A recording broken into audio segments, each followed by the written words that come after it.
એક મંદિરમાં ચોરીનો બનાવ બન્યો છે। ઊંઝા વૈજનાથ મંદિરમાં ચોર ત્રાટક્યા। ચોરીની ઘટના સીસીટીવીમાં કેદ થઈ છે। તસ્કરોએ 3 ગોલક અને 15,000 રોકડની ચોરી કરી। વૈજનાથ મહાદેવ મંદિરમાં મધરાત્રે તસ્કરો ત્રાટક્યા। ચોરીની આ સમગ્ર ઘટના મંદિરના સીસીટીવી કેમેરામાં કેદ થઈ છે। આ મામલે સંચાલકો દ્વારા ફરિયાદની તજવીજ હાથ ધરવામાં આવી છે। તસવીરોમાં જોઈ શકો છો, સીસીટીવીમાં આ તસ્કર દેખાય છે, ચોર દેખાય છે, જે મંદિરમાં ગોલક અને રોકડની ચોરી કરી રહ્યો છે।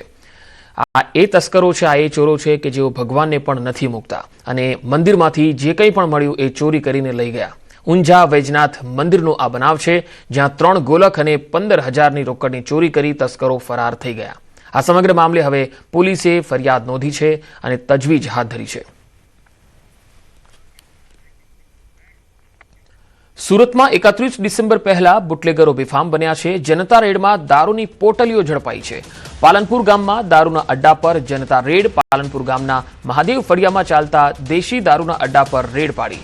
સ્થાનિકોની વારંવારની ફરિયાદ હતી, છતાંય કામગીરી થતી નહોતી, જેના કારણે જાતે જ રેડ કરી અને પોલીસની રહેમનજર હેઠળ દેશી દારૂના અડ્ડા ચાલી રહ્યા હોવાનો આક્ષેપ પણ લગાવ્યો।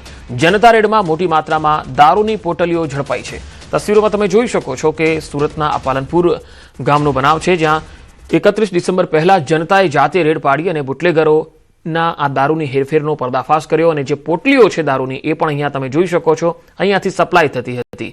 આ સ્થિતિ છે તો કોની રહેમનજર હેઠળ આ દારૂની પોટલીઓ અહીંયા વેચાઈ રહી છે? શું પોલીસને ખ્યાલ નથી? જ્યારે સ્થાનિક લોકોને ખબર છે, સ્થાનિક લોકો પોલીસને ઇન્ફોર્મ કરે છે, છતાં પણ જો પોલીસ ત્યાં આગળ રેડ પાડવા ન જાય, તપાસ કરવા ન જાય, જનતાને રેડ કરવી પડે છે। આ સ્થિતિ છે। વાત રાજકોટની। રાજકોટમાં સગા ભાઈઓ વચ્ચે લોહિયાળ ધીંગાણું થયું। નશાની હાલતમાં નાના ભાઈ પર હુમલો કરી દીધો। 2 મોટા ભાઈઓએ નાના ભાઈ પર હુમલો કર્યો। સામાન્ય બોલાચાલી બાદ લાકડી વડે માર માર્યો હતો। નાનો ભાઈ લોહી લુહાણ થતા સારવાર હેઠળ છે। ધોરાજીના સુપેડી રોડ પરનો આ બનાવ। પોલીસે ઘટના સ્થળે પહોંચીને કાર્યવાહી હાથ ધરી છે। અમે 4 ભાઈઓ હતા, એમાં આપણે કાંઈ હું કાંઈ બોલ્યો નથી। હું એને વાદળમાં હતો, મારા 2 ભાઈ મોટા હે ને એને આને માર્યો। શેનેથી માર્યું? લાકડીએથી માર્યો। ક્યાં કારણોસર ભાઈજા? આપણે ચૂના ભઠ્ઠીએ જાનમે રોડ। બાજવાનું કારણ શું? બાજવાનું કારણ એમ કે આ ભાઈ પીને આવ્યો હતો અને ઓલા બે પીધેલા હતા। 2 ભાઈ પીધેલા હતા અને આ ભાઈ પીને આવ્યો। પછી એમાંથી કંઈક રામણ થઈ આ ભાઈ પછી એમાંથી કંઈ બોલતો નતો, ઓલા ભાઈ એમાંથી ઉપડ્યા આ ભાઈ પછી એની માથે લાકડીના ઘા કર્યા। રાજ્યમાં ગુરુવાર બન્યો ગોઝારો। રાજકોટમાં રફતારના રાક્ષસોએ મચાવ્યો કહેર, તો અમદાવાદમાં ડમ્પર ચાલકો બન્યા બેફામ।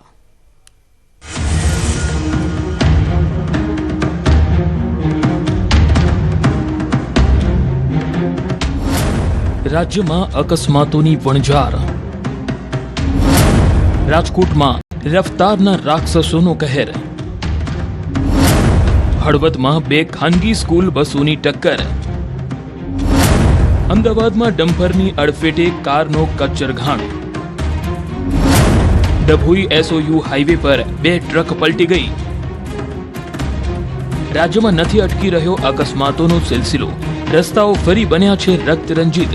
ક્યાંક કાળમુખી બની કાર તો ક્યાંક મોત બનીને દોડી રહ્યું છે ડમ્પર, જેમાં ભોગ લેવાઈ રહ્યો છે નિર્દોષ લોકોનો।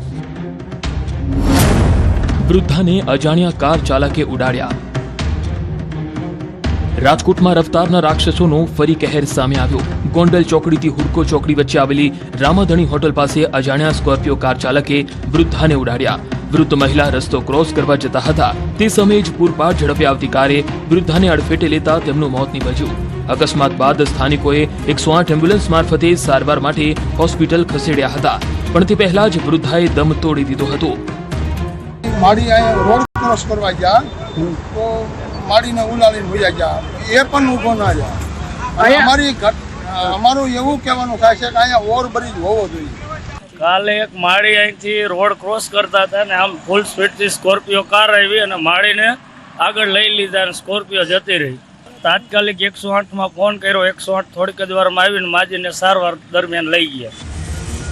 શહેરમાં બેફામ બનેલા રફતારના રાક્ષસોને લઈને ફરી ઉઠી રહ્યા છે સવાલ। ક્યારે રફતારના રાક્ષસો પર બ્રેક વાગશે? શું આવી રીતે જ રફતારના રાક્ષસો નિર્દોષ લોકોને મોતને ઘાટ ઉતારી ફરાર થતા રહેશે? રાજકોટ શહેરમાં ફરી એક વખત રફતારનો કહેર સામે આવ્યો છે। રાજકોટ શહેરના નેશનલ હાઈવે પર ગઈકાલે એક વૃદ્ધ મહિલાને એક કાર ચાલક છે, સ્કોર્પિયો ચાલક છે, તેમને અડફેટે લીધા હતા.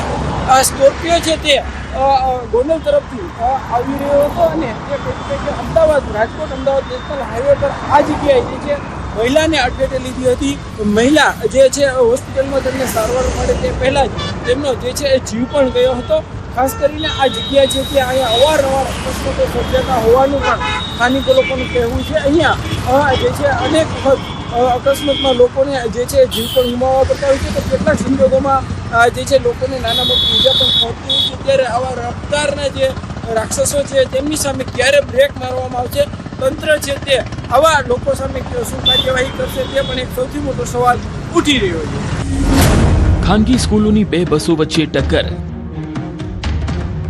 હળવદમાં બે ખાનગી સ્કૂલની બસના અકસ્માતના સીસીટીવી સામે આવ્યા. સીસીટીવીમાં જોઈ શકાય છે કે એક બસને બીજી સ્કૂલ બસે પાછળથી ટક્કર મારી. ઉદ્ગમ શૈક્ષણિક સ્કૂલની બસને મહર્ષિ ગુરુકુળની બસે પાછળથી ટક્કર મારી હતી. સવારના સમયે જ્યાં વિદ્યાર્થીઓ સ્કૂલે જતા હતા ત્યારે આ અકસ્માત થયો, જેના કારણે સ્કૂલ બસમાં સવાર વિદ્યાર્થીઓના જીવ તાળવે ચોંટી ગયા. જો કે અકસ્માતમાં કોઈ જાનહાનિ થઈ નથી. એસજી હાઈવે પર ડમ્પરની અડફેટે કારનો કચ્ચરઘાણ. અમદાવાદ શહેરનો સૌથી વ્યસ્ત ગણાતો એસજી હાઈવે ફરી એકવાર લોહીલુહાણ થતા રહી ગયો. રાજપથ ક્લબ પાસે એક બેફામ ડમ્પરે કારને પાછળથી જોરદાર ટક્કર મારતા ગમખ્વાર અકસ્માત સર્જાયો. આ ટક્કર એટલી પ્રચંડ હતી કે કાર રોડના ડિવાઈડર પર ચડી ગઈ હતી.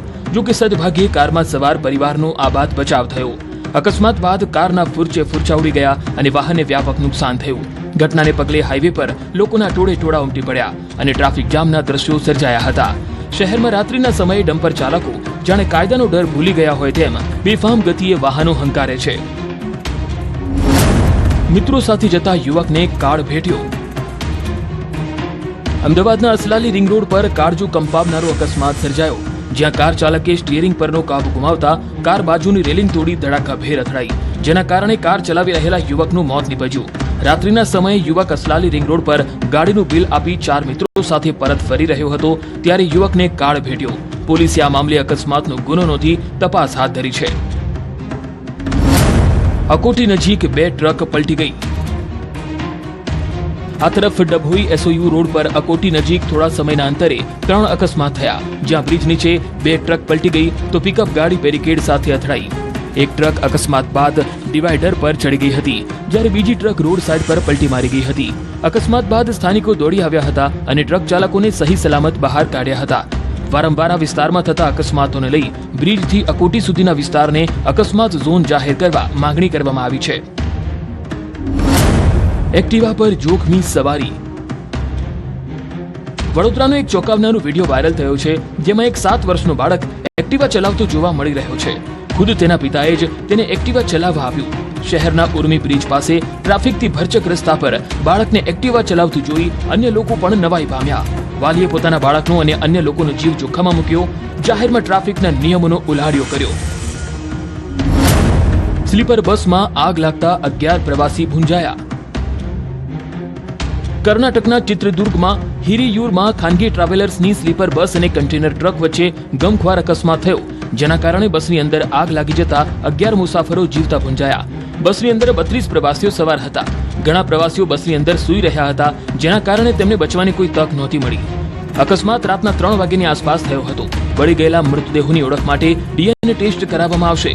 અકસ્માતમાં કન્ટેનર ટ્રક ડ્રાઈવરનું પણ મોત થયું છે. તમિલનાડુના મેલમારુવતુર બાયપાસ રોડ પર અકસ્માતના ભયંકર સીસીટીવી સામે આવ્યા, જ્યાં એક 2 વ્હીલર સાથે ટેમ્પા ટ્રાવેલર અથડાઈ હતી. ટક્કર એટલી ભીષણ હતી કે 2 વ્હીલર પર જઈ રહેલી સ્કૂલની 2 વિદ્યાર્થીનીઓ દૂર ફંગોળાઈ ગઈ અને તેમને ગંભીર ઈજા પહોંચી. જો કે ટેમ્પો ટ્રાવેલરમાં સવાર તમામ 15 મુસાફરોનો બચાવ થયો હતો. 3 વાહનો વચ્ચે ભીષણ ટક્કર. હરિયાણાના બિલાસપુર સાઢોરા હાઈવે પર ધુમ્મસના કારણે 3 વાહનો વચ્ચે ટક્કર થઈ. કોલેજ પાસેના સીસીટીવીમાં અકસ્માત કેદ થયો, જેમાં જોઈ શકાય છે કે ટ્રેક્ટર ટ્રોલી ઊભી છે ત્યારે જ પાછળથી એક પછી એક 2 વાહનો ટકરાય છે. અકસ્માત બાદ અફરાતફરી મચી ગઈ હતી. અકસ્માતમાં 2 લોકો ગંભીર રીતે ઇજાગ્રસ્ત થયા, જેમને હોસ્પિટલમાં સારવાર માટે ખસેડાયા છે.